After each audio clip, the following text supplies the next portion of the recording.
Hello everyone, welcome to another video.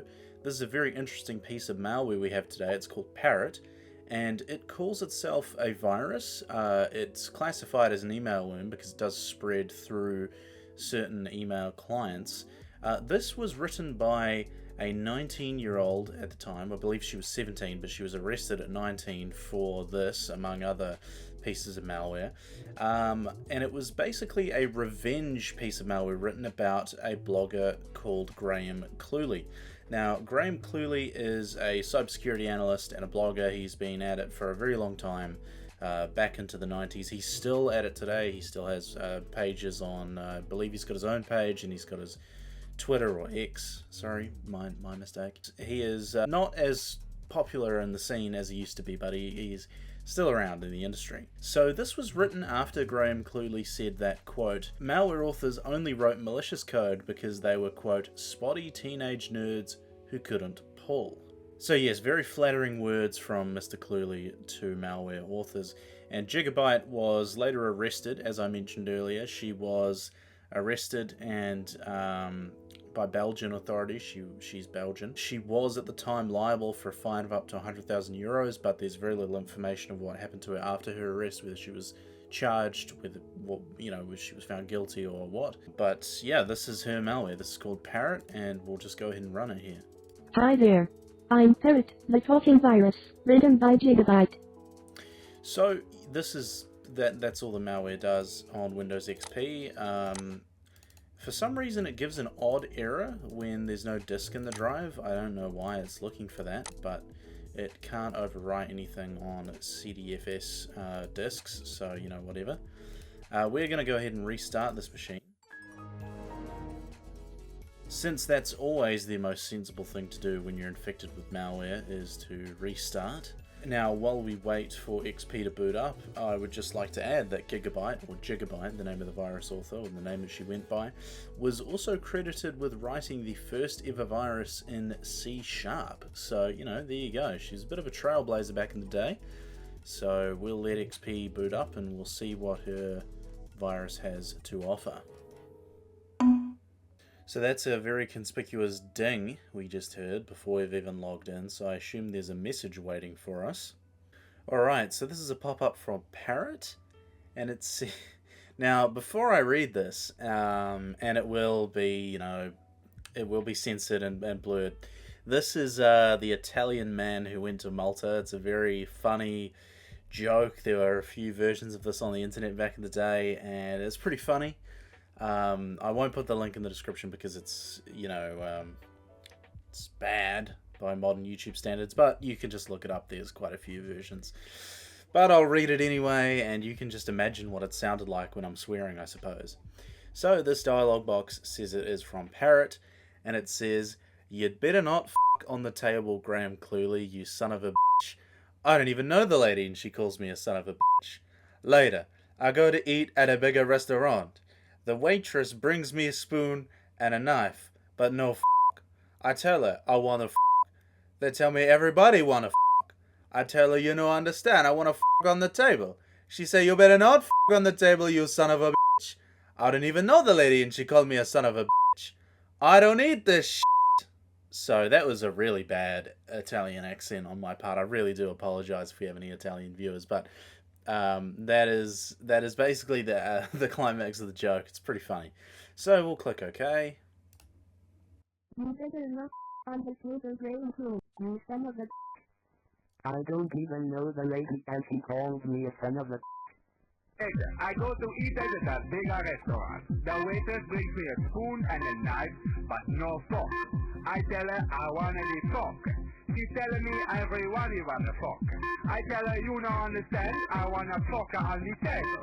She say you better not fork on the table, you son of a bitch. I don't even know the lady and she calling me a son of a bitch. I don't need this. So some peak early 2000s or late 90s audio there.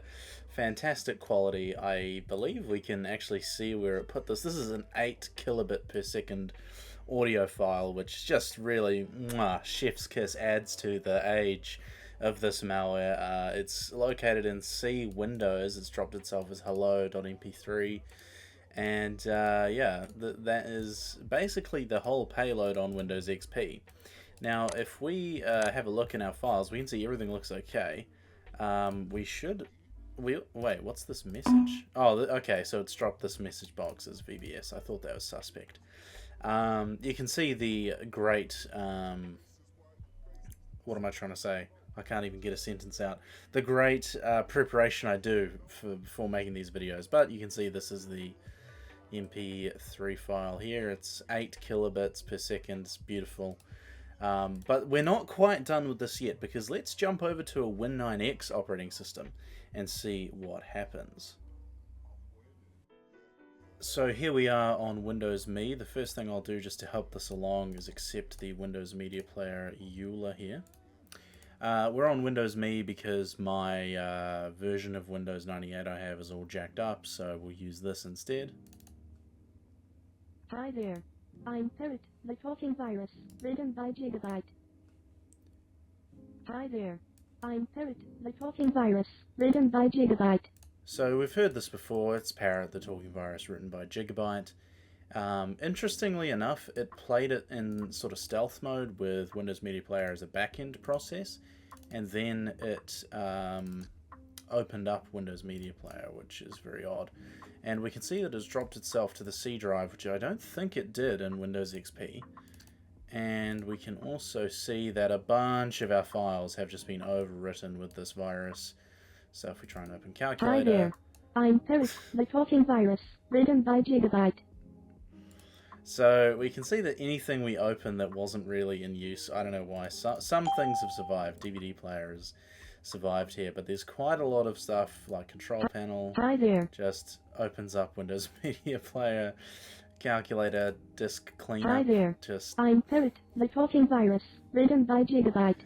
Just hooks in the virus. Some of these seem to not be working properly, and some of them seem to be okay. So, for example, if we go to Accessories and we go to Notepad. Hi there. I'm Parrot, the talking virus, written by Gigabyte. So, let's see if we can survive a restart with this one. We might actually be okay. Hi there.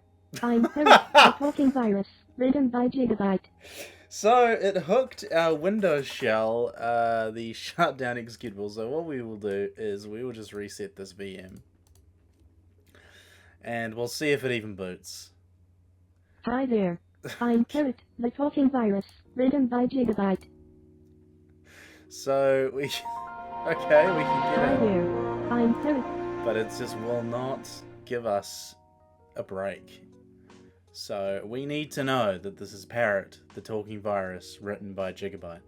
Now, I did something stupid and I didn't make a snapshot of this VM before I did this, so it's pretty much lost. But that's okay. Yeah. Alright, well, thank you very much. I hope you watched this far, because this is kind of the better bit of the video, in my opinion. Just messing up Windows 9X.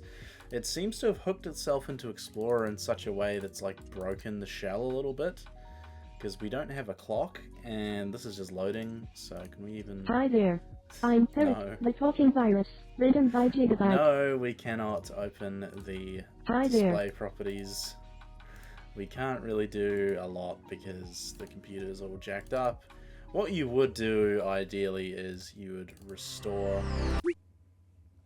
from the Windows Me... Oh, why it's playing these random scenes. You would restore this using the Windows Setup utility and go through and sort that out. But thank you very much for watching. Like I said, I hope you made it this far in the video. As always, hope I see you again next time, and yeah, thanks again for final time for watching.